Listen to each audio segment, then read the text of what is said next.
오랜만에 여러분 만나뵙게 되어서 반갑습니다. 아까 잠깐 목사님하고 예배 시작 전에 말씀을 나누면서 지난 얘기 이렇게 하다 보니까 제가 이 교회에 왔던 때가 25년 전이었는데 벌써 이렇게 시간이 많이 갔고 이제는 은퇴해서 모든 것이 이렇게 좀 약해진 상황 속에 있는데 또 이렇게 설교 초청을 해주셔서 설교를 하는 시간을 갖게 됐습니다. 특별히 이번에 이 설교 부탁을 받고 고민을 많이 했습니다. 근래 들어서 기억이 잘 나지 않는 거 있죠. 제가 지금 이제 집에서 그냥 이렇게 기거하고 있지만 뭣도 모르고 공부하는 동안 욕심을 부려서 책을 너무 많이 샀더니 그 책이 굉장히 부담이 되어서 내가 죽기 전까지는 산 책은 다 읽어야 할 텐데 어떡하나. 그런데 읽다 보니까 깨달아진 게 있습니다. 실컷 읽었는데 하나도 기억이 안 나는 거 있죠. 그래서 내가 갑자기 이게 무슨 징조야. 예전에는 뭔가 읽으면 가슴이 뜨거워지고 머리가 맑아지고 기분이 좋아지고 막 이랬는데 이제는 읽고 나면 아무 생각이 안 나는, 이게 하나님의 축복인가? 아니면 하나님께 이제 돌아갈 때가 되었나 하는 생각을 했습니다. 이랬든 저랬든 지식도 중요하지만 그러나 여전히 그래도 내 안에 살아있는 것, 그것은 하나님이 나를 지금까지 이끌어주시고 함께 해주신 그 은혜, 그것에 대한 감사의 신앙이 내 안에서 사라지지 않고 있다는 사실입니다. 오늘 아마 여러분이 주보의 그 설교 제목을 보면 좀 기분이 안 좋죠? 무슨 말을 하려고 이렇게 복잡한 말을 썼을까 이런 생각을 하실 것 같습니다. 굉장히 걱정이 됐습니다. 그럼에도 불구하고 우리가 그리스도인으로서 이 땅에서 한 생을 살고 가는데 요즘 이 그리스도인들 가운데서 뭔가 하여튼 신앙이 좀 어떻게 되는지는 모르겠지만 막 뭘 부수기도 하고 또 사람들하고 싸우기도 하고 하는 여러 가지 모습을 보면서 도대체 우리가 신앙을 갖는다는 게 뭘까? 뭐가 다른 사람하고 다른 걸까? 이런 신앙을 가지면 우리는 어떻게 살아야 되나 하는 그런 의문이 갑자기 많이 들어서 신앙 얘기를 한번 다시 해야 되겠다는 생각을 했습니다.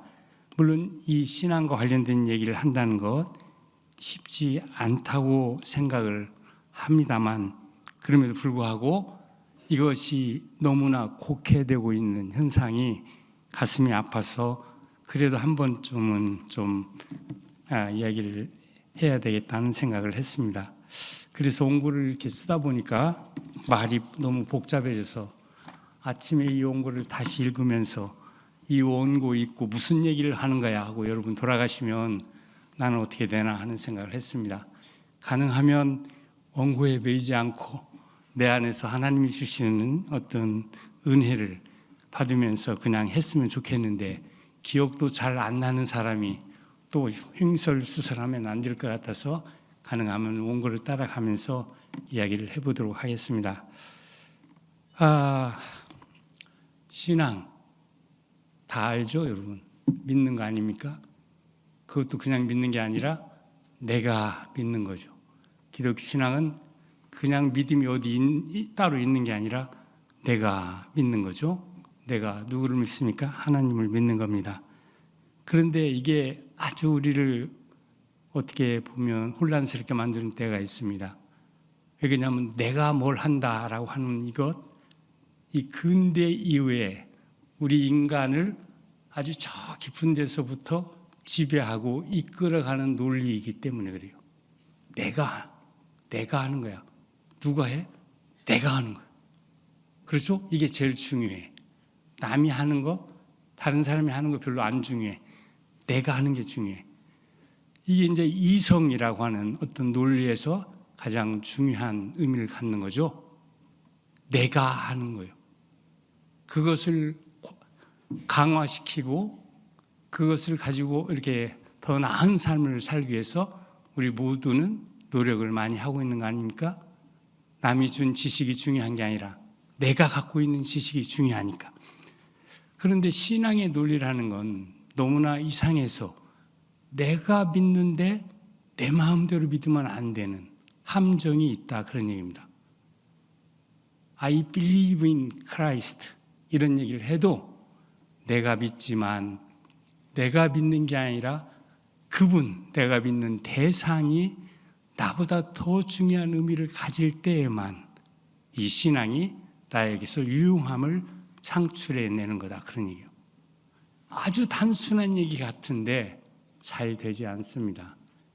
그래서 오늘 이 성경을 보다가 제가 사도 바울이 얘기했던 이 구절에 와서 뭔가 여기서 우리가 좀 다시 한번 생각해야 되는 그런 아주 좋은 교훈이 있다고 생각을 해서 이런 제목을 가지고 여러분과 말씀을 나누려고 하는 겁니다.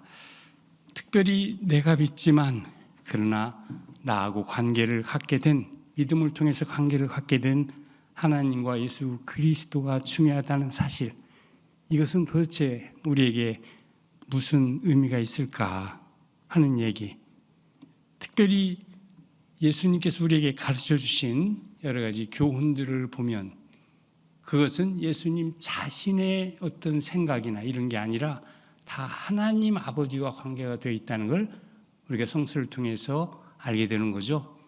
예수님 같은 분도 하나님을 믿는 거지. 하나님이 말씀하시는, 하나님이 원하시는 뜻을 따르려고 믿고 있는데 하물며 예수님의 뒤를 따르는 우리가 믿는다라고 하면서 우리 마음대로 한다고 하면 이거 얼마나 위험하고 우리 신앙이 큰 문제를 갖지 않을 수가 없겠습니까? 그런 점에서 어떻게 보면 우리가 이 신앙을 가질 때 우리 안에 모든 안전장치가 항상 작동하는 것이 아니라 우리가 위험한 어떤 상황, 오해할 수 있는 상황에 있을 수도 있다는 생각을 늘 해야 한다고 생각합니다. 예수님의 사역과 가르침에서는 무엇보다도 하나님 나라, 우리는 그냥 천당이라는 표현을 쓰지만 하나님 나라라고 하는 게 가장 정확한 표현이죠.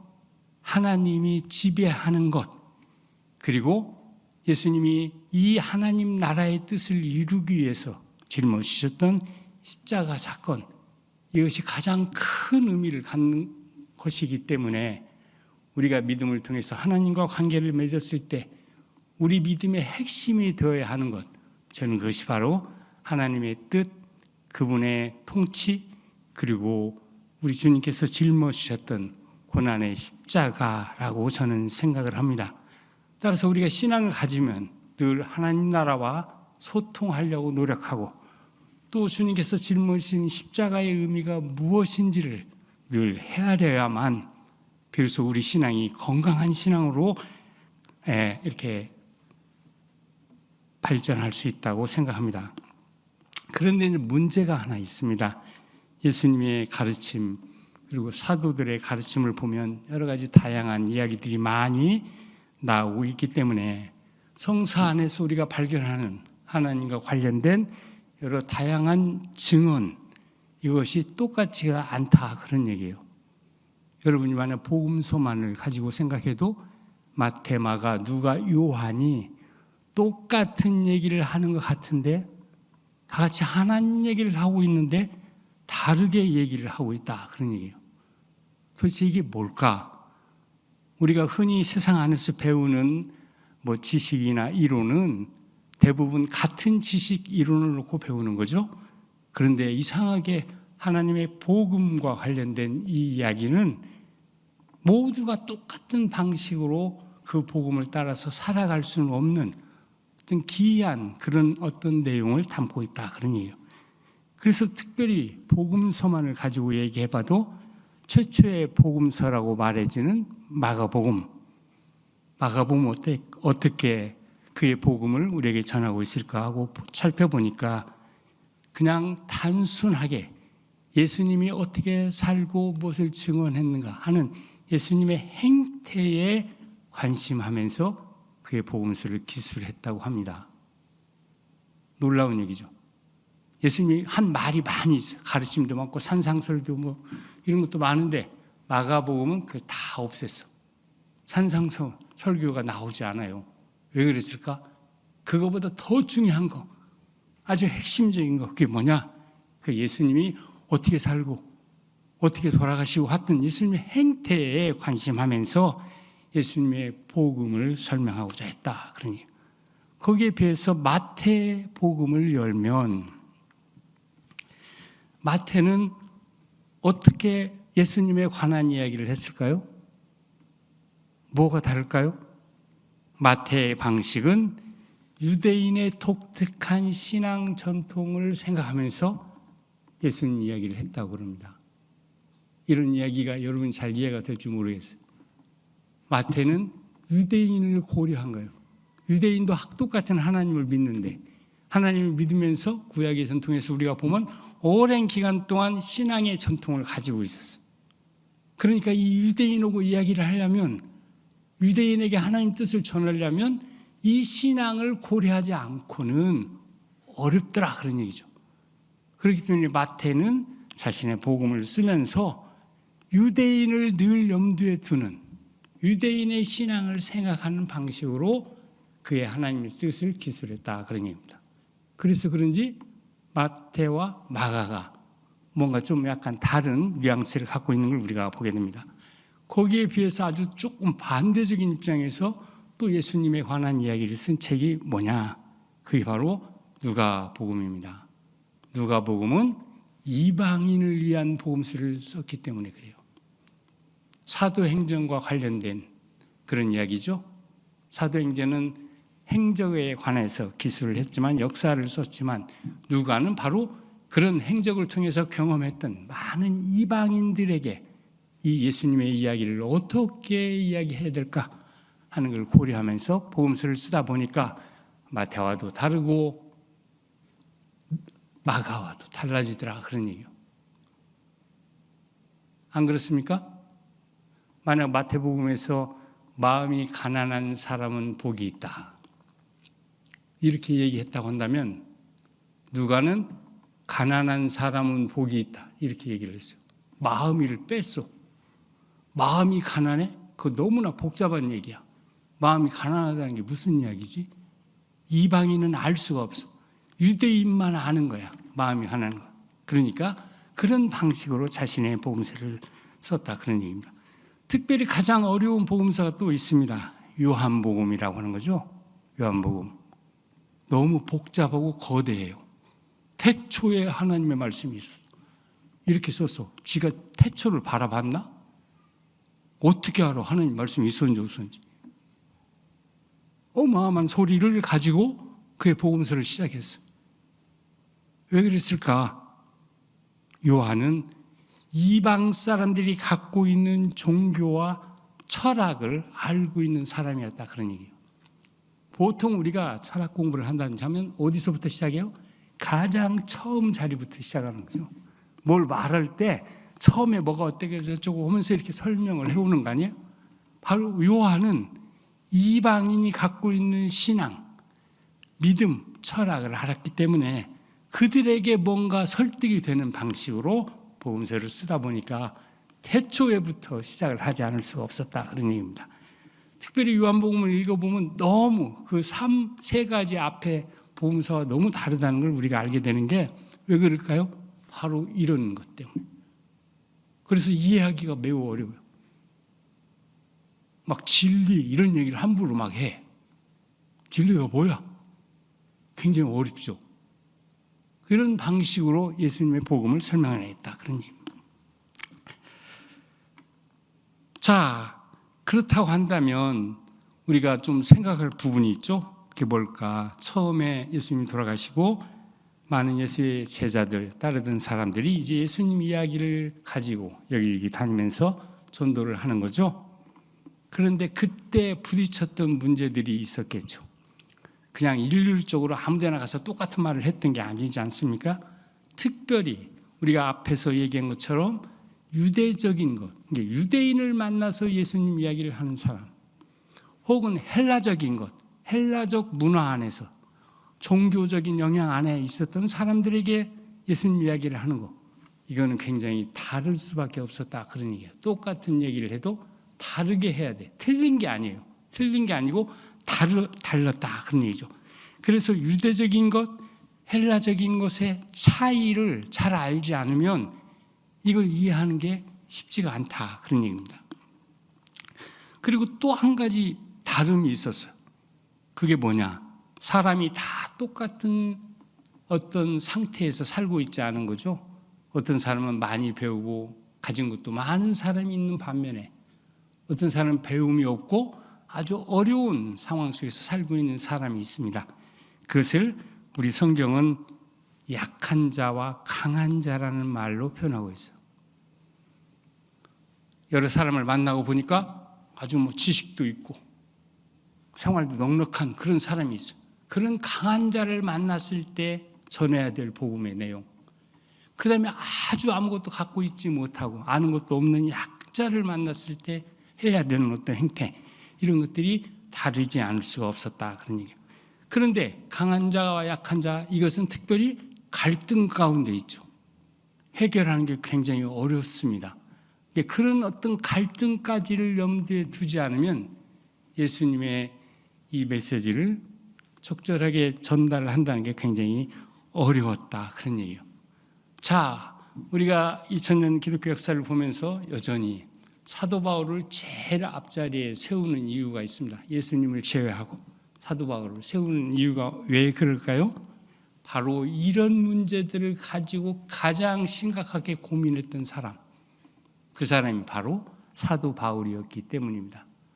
사도 바울의 삶을 보면 그는 유대인으로 태어났고 모든 유대교적인 것에 너무나 철저한 지식을 가지고 있었던 사람이었지만 거기에 머무르지 않고 그가 여러 가지 전도 여행을 다니면서 만나는 사람에 따라서 예수님에 관한 복음을 다르게 전하는 그런 어떤 활동을 했던 사람이 사도 바울이었다, 그런 얘기예요. 특별히 많은 예수님의 제자 가운데 회심의 경험을 사도 바울이 가졌다라고 하는 것도 제가 볼 때는 여기에 바로 그 이유가 있었다고 생각이 듭니다. 왜 갑자기 지난 시간 오랫동안 바울도 한 유대인으로 살아왔는데 새롭게 회심까지 해야 했을까?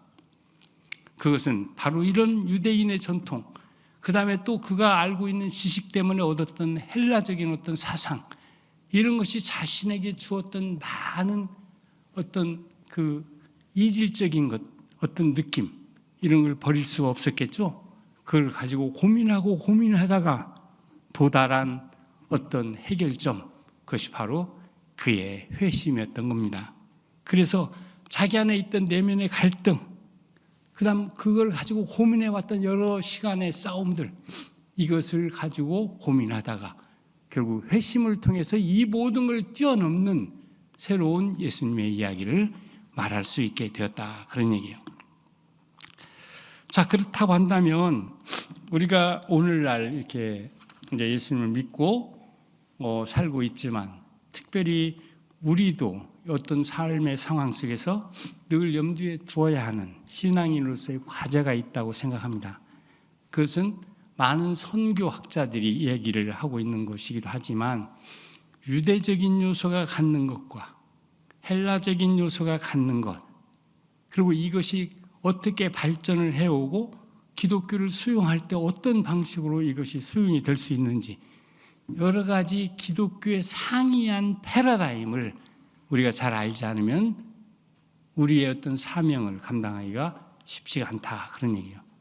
그래서 그런지 요즘에 와서 학자들이 글을 굉장히 이렇게 큰 글을, 기독교에 대한 글을 쓰는데 거기에 보면 이 패러다임이라고 하는 게 굉장히 중요한 의미를 갖는 걸로 나타나고 있습니다. 이 차이를 설명하는 거죠. 유대적 기독교, 이런 표현을 써요. 헬라적 기독교. 그러면 거기에 만약 우리 한국 같으면 한국적 기독교, 이런 말도 가능하겠죠? 우리가 뭐 유대적인 거 잘 알지 않지 않습니까? 헬라적인 거 잘 몰라요. 그럼에도 불구하고 우리는 누구 못지않게 예수님에 가까이 가려고 노력하고 있죠. 우리의 기독교는 뭘까 하는 생각을 하지 않을 수가 없다. 그런 얘기예요. 오늘 본문 말씀, 바로 이런 어떤 전제를 우리가 좀 갖게 되면 지금 사도 바울이 하고 있는 말이 무슨 말인가 하는 걸 우리가 깨닫게 된다. 그런 얘기예요. 제가 보니까 오늘 본문 말씀은 사도 바울이 오랜 기간의 선교 활동 경험을 통해서 깨달았던 매우 복음적이고 선교적인 교훈이 녹아있는 말씀입니다. 복음적이라고 하는 것은 예수님으로부터 직접 얻었던 신앙의 알맹이 같은 거, 선교적이라고 하는 것은 그가 그 알맹이를 가지고 여러 지역을 다니면서 부딪히면서 알게 되었던 선교의 현장에서부터 주어지는 어떤 요구들, 이것을 가지고 씨름하면서 뭔가 새로운 하나님의 진리를 드러내고자 했다. 그런 얘기예요. 어떻게 보면 이게 잘못 들으면 우리 신앙인을 기회주의자로 만드는 거 아니냐, 뭐 이런 말도 할 수 있을 것 같아요. 자칫하면. 그런데 여기서 우리가 이야기하는 건 기회주의자를 만들려고 하는 게 아니라 우리가 신앙을 가지고 살게 될 때 부딪히는 피할 수 없는 어떤 과제와 관련이 돼 있다. 그런 얘기예요. 우리가 기독교 진리를 호도하기 위해서 이런 얘기를 하는 것 절대 아니다. 그런 얘기죠. 그래서 그 사도 바울이 표현했던 말이 있지 않습니까? 내가 유대인에게는 유대인처럼 헬라인에게는 헬라인처럼 말하고 행동하면서 그리스도의 복음을 전했다라고 하는 이 말, 이것은 매우 큰 의미를 갖는 그런 이야기라고 이야기할 수 있습니다. 뿐만 아니라 그는 고린도전서 7장 29절 31절에서도 뭔가 기이한 얘기를 하고 있죠. 한마디로 종말의 때, 이제 뭔가 이 세상이 끝나는 날이 올 텐데 그것을 대비하면서 살아가는 신앙인에게 대해서 하는 말이죠. 이런 말이 있습니다. 이제부터는 안에 있는 사람은 없는 사람처럼 하며 지금 울고 있는 사람은 울지 않는 사람처럼 하고 기쁜 자들은 기쁘지 않은 자 같이 하며 매매하는 자들은 없는 자 같이 하며 세상 물건을 쓰는 자들은 다 쓰지 못하는 자 같이 하라. 이 세상의 형적은 지나감이라. 우리가 생각할 때 도저히 이해가 가지 않는, 뭘 반대로 살으라는 거야? 그런 말로 들립니다. 맞습니다. 이것을 가리켜서 성경은 어떻게 표현했냐? 마치 내가 아닌 것처럼 살아가는 삶. 이것이 바로 신앙인의 삶이라고 했다. 그런 얘기예요. 내가 아닌 것처럼, 나 아닌 것처럼 살아가는 삶. 이 말이 헬라어로는 호스메라고 하는 말로 표현이 된다. 호스메적인 신앙을 가진다는 얘기는 내가 아닌 것처럼 살아가는 삶의 역점을 둔 신앙, 그런 신앙을 지향하는 것, 그것이 바로 호스메적인 신앙이다. 그런 얘기예요. 자, 마치 내가 아닌 것처럼 말하고 행동하고 산다? 이게 말은 쉽지만 쉽지 않은 거죠. 내 것을 주장하고 찾기도 바쁜데 내가도 반대되는 방향을 향해서 늘 살아가야 돼? 이거 굉장한 얘기가 아닐 수가 없습니다. 그렇기 때문에 아까 말한 그런 얘기를 할 수 있었어요. 안에 있는 사람은 없는 사람같이 하라. 또 하나의 아내를 만들기 위해서가 아닙니다. 안에 있는 사람이 안에 없는 것처럼 하고 가서 또 아내를 만들고 이런 얘기가 아니죠. 아내하고 잘 행복하게 사는 사람이 그러나 안에 없는 것처럼 해야만 진짜 그 안에 복음이 살아있을 수 있다. 그런 놀라운 얘기요. 한번 해보세요. 되는지 안 되는지. 제가 받은 신념으로는 된다고 생각이 듭니다. 따라서 이 호스메적인 삶이라는 건 뭐냐? 이질적이고 전적으로 다른 어떤 환경에서 그냥 적응하기 위한 삶의 방식, 혹은 사람들을 얻기 위한 선교적 어떤 전략, 전술, 이런 것이 아니었다. 그런 얘기요. 이 말은 주님의 하나님 나라 복음의 삶을 지향하는 가운데서 사도 바울이 정말 깊게 깨닫게 되었던 삶의 역설적 진리라는 얘기입니다. 자, 이 얘기를 제가 이렇게 강조하는 건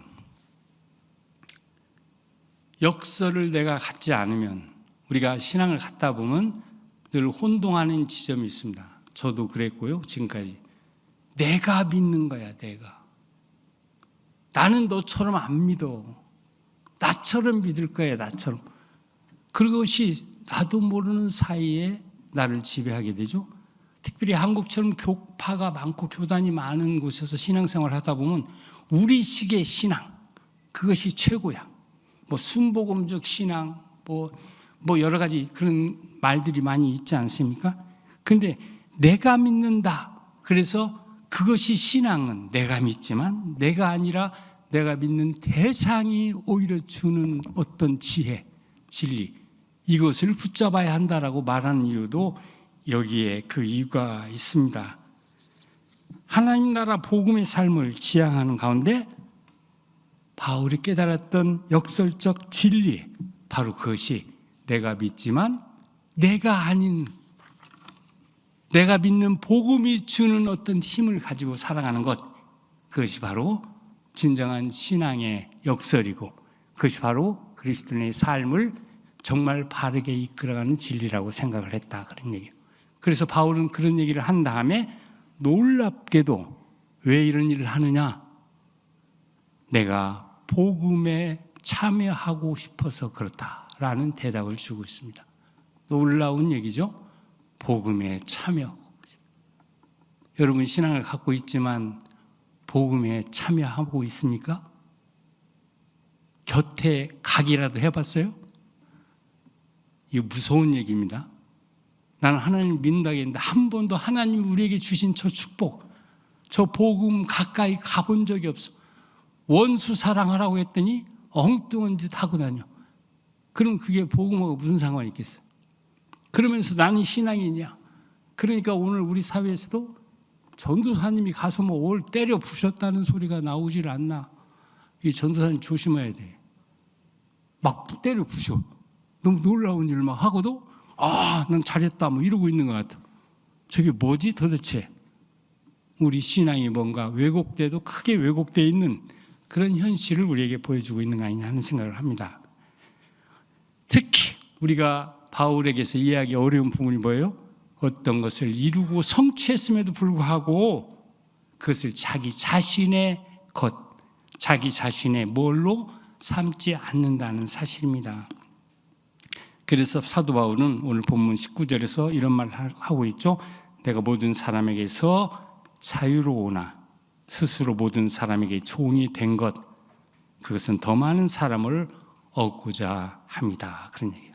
한마디로 호스메적인 신앙 실천, 그 안에 복음적 삶의 원리가 숨어 있는 걸 깨닫게 됐다 하는 얘기입니다. 자, 그렇다고 한다면 이 말씀의 의미가 뭘까요? 이 말씀 구절이 너무 놀라운 의미를 내포한다고 생각했겠죠? 그래서 그랬는지 복음으로 돌아가는 것을 종교개혁의 원리로 삼았던 마틴 루터가 특별히 이 말씀에 많이 관심을 기울였다고 합니다. 이 안에 진짜 살아있는 복음이 있다. 하나님의 복음, 그리고 의롭다 인정받는 의인론 신앙, 루터의 대표적인 주제입니다. 이것은 바로 이 안에 그 핵심을 드러내고 있다는 겁니다. 그래서 루터는 1520년에 종교개혁을 하면서 4권의 책을 저술했는데 첫 저작은 선한 업적에 관하여라는 책이고, 여기서는 신앙과 내가 뭔가 이렇게 쌓아가는 업적과의 관계를 다루고 있고, 둘째 저작은 독일 크리스찬 귀족들에게 라는 책을 썼는데 여기에서는 캐톨릭 교회의 주장에 대해서 강한 비판을 그는 쓸 수 있었고, 셋째 저작은 교회의 바벨론 포로에 대한 주제의 책을 썼는데 이 책을 통해서 로마의 교회 법에 토대가 있습니다. 지금 캐톨릭 교회가 법이 있죠? 법이 있는데 그 토대를 집중적으로 비판하는 그런 책을 썼다. 그러니까 그렇게 함으로써 성례전, 우리가 뭐 세례식이나 성찬식 같은 거 할 때 여기에 대한 새로운 근거를 루터는 내놓으려고 했다. 그리고 네 번째 저작이 그 유명한 그리스도인의 자유에 대한 글입니다. 그리스도인의 자유. 근데 이 자유는 내가 무엇을 쟁취하고 내 마음대로 무엇을 하는 자유가 아니라 바로 그리스도인의 삶을 새로운 방향으로 이끌어가는, 자유로우나 그 자유를 가지고 전혀 다른 나 아닌 어떤 삶으로 나아가는 그런 어떤 의미를 이 안에 담고 있다. 그래서 이 그리스도인의 존재와 삶을 두 가지 문장으로 바울이 요약을 했던 거죠. 다시 말하면 그리스도인은 신앙 안에서 있게 되면, 그래서 이 신앙이 주는 나의 내적 인간을 따라가야 하는데, 그때 그는 모든 것의 자유로운 주인의 위치에 들어갈 수 있다. 그리고 누구에게도 예속되어 있지 않는다. 그러나 그리스도인은 자기가 무엇을 하는 행위, 어떤 업적이라고 하는 것, 우리의 외적인 삶에서 나타나는 그것을 따라가야 할 때는 모든 것을 섬기는 방향으로, 하나의 종 같은 모습으로 섬기면서 모두에게 예속된 모습으로 살아야 한다 하는 놀라운 말을 할 수 있었다, 그런 얘기입니다. 이 역사를 만약 우리가 신앙인이 잃어버린다고 한다면 우리가 믿고 있는 이 신앙은 절대 성숙한 그런 단계에 갈 수 없다, 그런 얘기죠. 그러니까 이 말의 참된 의미가 뭘까요? 복음과 그것에 대한 우리의 신앙이 우리를 자유한 사람으로 만들면서 또한 동시에 우리를 하여금 봉사하는 삶을 살게 하는 그런 놀라운 힘을 우리에게 준다, 그런 얘기입니다. 자, 그렇다고 한다면 우리가 이 세상에 살면서 추구해야 하는 그리스도인의 복음적 삶의 역설적 모습을 드러내주는 말씀이 바로 오늘 우리가 읽은 이 성경 말씀 속에 있었다, 그런 얘기고요. 그렇기 때문에 우리가 이 세상 안에서 살 때는 자유와 섬김의 삶을 늘 염두에 두면서 살아야만 비로소 주님이 우리에게 가르쳐 주신 하나님의 복음적인 삶을 살아갈 수 있다 하는 얘기입니다. 오늘 특별히 이런 말씀을 제가 여러분에게 드리면서 이제 우리가 갖고 있는 어떤 신앙을 한번 돌아볼 때 무엇보다 문제가 되는 게 있지 않습니까? 특별히 현대인에게 있어서 가장 중요한 요소가 뭘까요? 모든 사람이 각자가 갖고 있는 권리와 관련된 거죠. 권리 주장이라고 하는 것.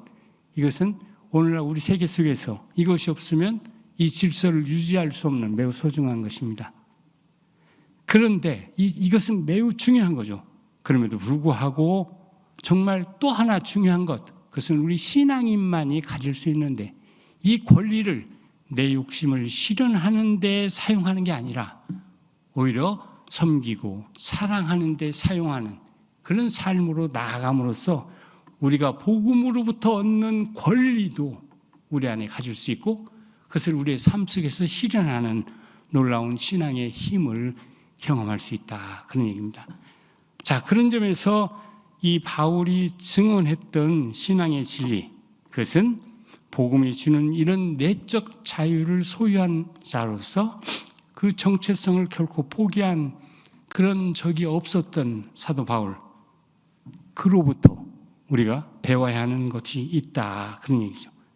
복음이라고 하는 건 우리가 직접 이 복음을 깊이 묵상하면 할수록 이 복음은 우리로 하여금 역설적 의미로 다가오기 때문에 우리는 이 복음과 더불어 실천한다라고 할 때 그것은 내 자신이 아닌 것처럼 우리가 살아가는 삶을 지향할 때에만 그때에만 이 복음은 빛을 발하게 된다는 사실, 우리는 신앙 때문에 아무에게도 얽매이지 않은 사람이 되었고 자유인이 되었지만 그러나 복음의 저 역설 때문에 자유인이 아닌 것처럼 자기 자신의 것을 포기하는 것처럼 그런 삶을 살아야 한다 하는 이야기, 이것이 사도 바울이 오랜 시간의 선교 여행, 그 다음에 그 하나님의 말씀을 묵상하면서 얻었던 귀한 깨달음이라고 이야기할 수 있습니다. 그는 모든 사람을 섬기기 위해서 모든 것으로부터 자유한 삶, 그것을 추구했던 가장 최초의 사람이 아니었나 하는 이야기를 할 수가 있다고 생각합니다. 자, 그렇다고 한다면 오늘 본문 메시지 두 가지 얘기를 더 덧붙일 수 있다고 생각합니다. 첫 번째 것은 이것이 우리에게서 삶으로 다가오려고 하면 가장 중요한 것, 나의 경계를 넘어가려고 하는 노력을 해야 된다. 이것이 바로 호스매적인 삶의 아주 중요한 대목입니다. 이 세상에 잘 적응하면서 살기 위한 일종의 처세술을 개발하는 것이 아니라 오히려 나를 넘어가는 것에 더 많은 액센트를 두는 것, 여기에서 우리는 비로소 복음이 주는 의미와 맛과 능력을 경험하게 된다, 그런 얘기예요. 그래서 순례자의 삶이라고 하는 걸 교회 역사에서 많이 강조했던 것도 바로 이 순례자라고 하는 것은 모든 걸 버리고 자기가 원치 않는 어떤 것으로 나아가는 그런 삶 아닙니까? 그런 어떤 이런 복음의 진정한 의미를 내포한 그런 것이었기 때문에 그것이 많은 신앙인들을 사로잡지 않았나 생각이 드는 겁니다. 우리의 신앙적 삶이 율법적이랄지 복종적인 그런 신앙만을 강조하는 것도 충분치 않은 이유가 바로 여기에 있습니다. 신앙적 복종은 물론 필요하지만 그러나 저 복음적 삶의 역설을 우리가 충분히 이렇게 마음속에 새길 때에만 이런 복종도 의미를 가질 수 있기 때문입니다. 그래서 루터는 특별히 자기를 의롭게 만드는 것에 대해서 신앙적으로 강한 반대를 표현했던 것도 여기에 그 의미가 있었다고 생각합니다. 신앙인의 삶이란 단순한 자기 오름 혹은 자기 강화가 아니기 때문이죠. 그렇다고 자기 부정이나 자기 포기만을 의미하는 것도 아닙니다. 바로 여기에서 우리는 신앙의 삶의 역설과 그 신앙인이 걸어가야 하는 좁은 길을 보게 된다, 그런 얘기입니다. 자로나 우로도 치우치지 않는 신앙인의 길, 그리스도인 됨과 이 그리스도 복음이 주는 역설적인 성격을 바로 깨달아 알아야 하는 것도 여기에 그 이유가 있습니다. 우리 모두가 만약 이런 어떤 삶의 신앙적인 인식을 가질 수 있다고 한다면 우리 공동체는 매우 역동적이고 정말 뭐라고 할까요? 행복한 그런 공동체가 될 수 있다고 생각합니다. 모든 사람이 한번 생각해 보세요. 나 아닌 사람처럼 살아보자. 6개월만 해보십시오. 우리 이 교회 공동체 모였을 때 폼 잡지 말고 나 아닌 것처럼 한번 살아. 그러면 이 안에 뭐가 있을까요? 어마어마한 것이 생전 생각도 못 해봤던 그런 놀라운 삶의 희열이 저는 주어진다고 생각합니다. 제가 이제 한 개인적인 얘기인데 은퇴를 하고 나니까 뭐 없잖아요, 할 일이. 집사람하고 있는 거지. 그래도 뭐 지루하지 않습니다. 이런 복음의 진리를 알기 때문에 나 아닌 것처럼 살 거야. 걱정하지 마. 그게 항상 있기 때문에 재밌는데 이제 예전에 같이 이렇게 알게 됐던 친구들이 어떻게 하다가 이제 소식을 듣고 연락을 해서 같이 뭐 좀 만나는 그런 시간을 가졌으면 좋겠다든지 뭐 이런 얘기를 해요.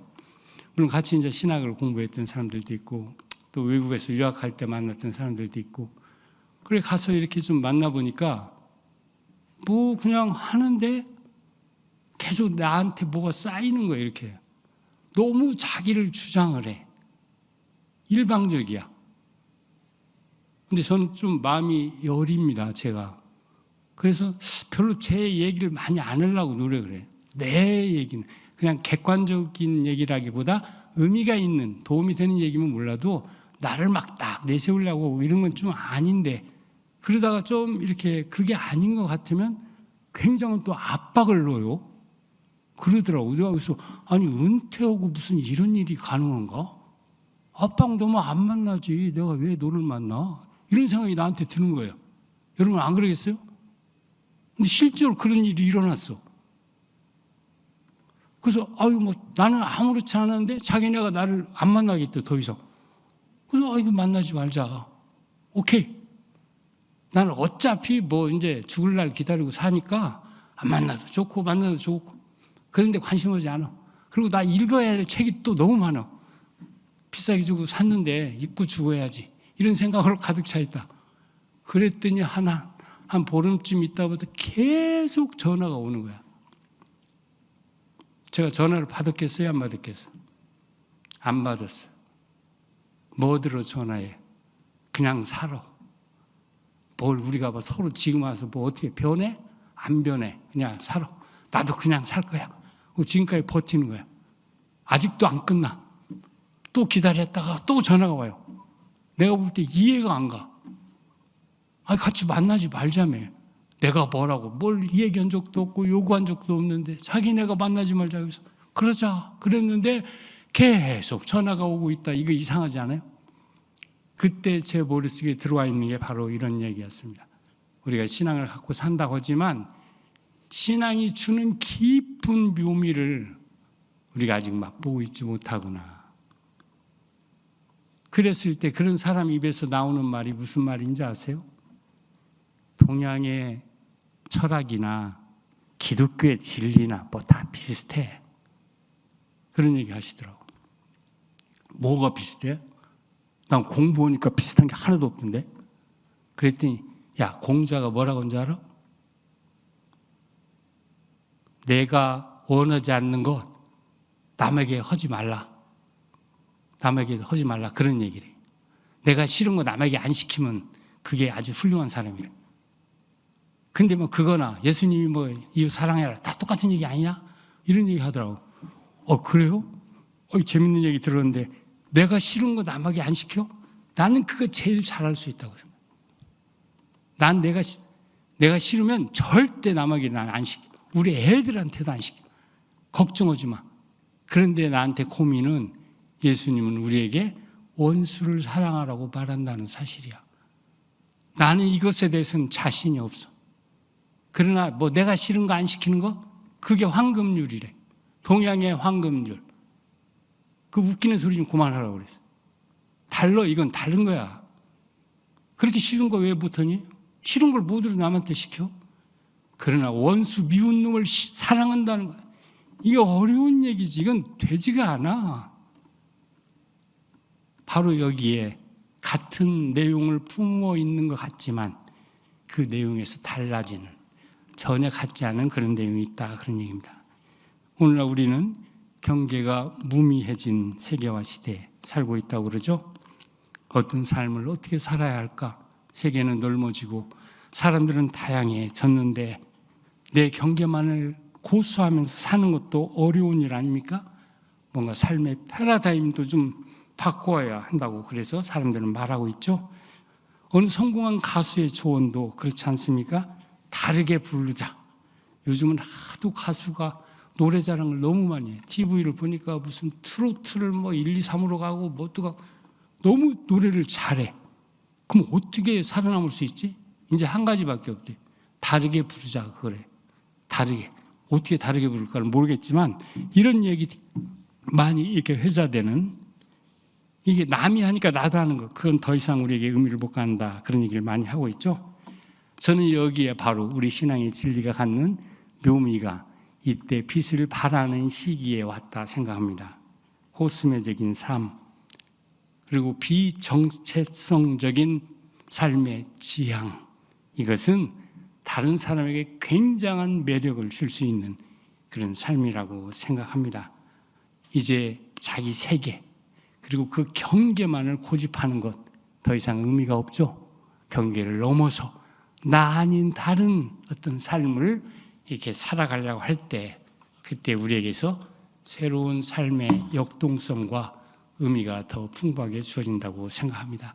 우리 대학교에 정말 나 아닌 사람들이 모인 그런 교회가 되길 바라고 그걸 통해서 우리 모두 하나님의 큰 축복을 받는 그런 교회로 갔으면 좋겠습니다. 감사합니다. 기도하겠습니다. 하나님 고맙습니다. 이 귀한 대학과 병원, 주님이 낯선 땅 원주에 세워주시고 이 병원과 그리고 대학을 통해서 귀한 인재들 그리고 귀한 일들을 많이 하게 하신 것 감사드립니다.